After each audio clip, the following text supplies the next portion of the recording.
నేను ఇప్పుడు చెప్పే ఈ స్టోరీ ప్రతి ఒక్క ఇండియన్ తెలుసుకోవాలి. అదే అయోధ్య యొక్క రామ మందిరం కోసం.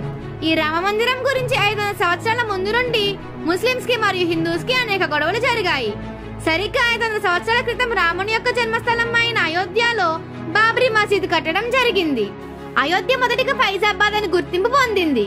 అయితే ఇక్కడ చాలా మంది టెంపుల్స్ కట్టడానికి ట్రై చేసి ఫెయిల్ అయ్యారు.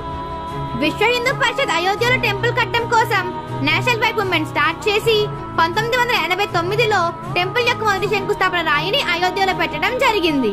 1992 డిసెంబర్ 6న దేశంలో జరిగిన ఉద్రిక్తతల వల్ల బాబ్రీ మసీదుని కూల్చివేశారు. 2002 సంవత్సరంలో అలహాబాద్ కోర్టు ఈ కేసుని తీసుకుంది, ఈ ల్యాండ్ ఎవరికి సంబంధించింది అనే దాని కోసం. అయితే 2003 సంవత్సరంలో archaeology survey of India Babri మసీదు కింద టెంపుల్ ని కనుగొన్నాము అని తెలిపింది. కానీ అవతల పక్క బోర్డు వాళ్ళు ఇది అంతా అబద్ధం అని అన్నారు.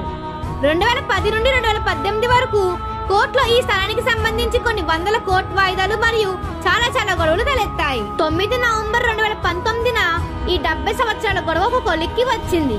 ఈ బెంచ్ కి సంబంధించిన 5 జడ్జిలు రాముని జన్మస్థలం అయిన అయోధ్యలో రామ మందిరం కట్టుకోవచ్చు అని తీర్పు ఇచ్చారు. ఫైనల్ గా ఈ 500 సంవత్సరాల గొడవ ముగిసి అయోధ్యలో రాముని యొక్క మందిరం 1800 కోట్లు పెట్టి బ్రహ్మాండంగా కట్టడం జరిగింది.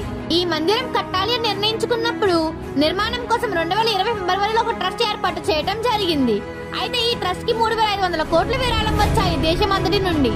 ఈ మందిరం గవర్నమెంట్ యొక్క డబ్బులతో కడుతుంది కాదు. మరియు ఈ మందిరానికి రోజుకి 3 లక్షల భక్తులు వస్తారు అని ఒక సంవత్సర ఆదాయం 10,000 కోట్లు అని లెక్క వేశారు. జనవరి 22న 2024న అయోధ్యలో రామ మందిరం అంగరంగ వైభవంగా ప్రారంభిస్తున్నారు.